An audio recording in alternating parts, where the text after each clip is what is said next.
Hello everyone, good evening. তো দেখো ready হয়ে যাচ্ছে একটু মার্কেটে। তো এখন কটা বাজে? বিকেল 6টা, সাড়ে 6টা বাজে। আর বাইরে না প্রচণ্ড মেঘ করেছে, মনে হচ্ছে যেন এখনই বৃষ্টি চলে আসবে। প্রচণ্ড গরমও লাগছিল।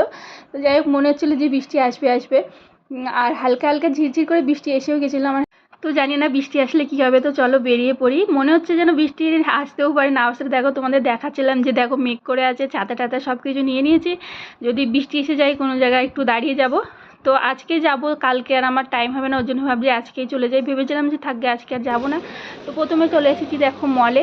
তো মলে থেকে কিছু জিনিসপত্র তো এখানে আমার চাল নিতে হবে বলে চাল দেখছিলাম। তো আগে যাব ওপর থেকে মানে জামা কাপড় আছে, ওখান থেকে দৃষ্টির ডেলি ইউজের কিছু জামা কাপড় নিতে হবে। কারণ ও আর কদিন পরে স্কুল খুলে যাবে, ও হোস্টেলে চলে যাবে, ওর জন্য কিছু জামা কাপড় নেবো ডেলি ইউজে। তো এখানে দেখো বাচ্চাটা বসে বসে কিছু খেলা করছিল। তো পাপা একটু শান্তি পাইছে জানিস।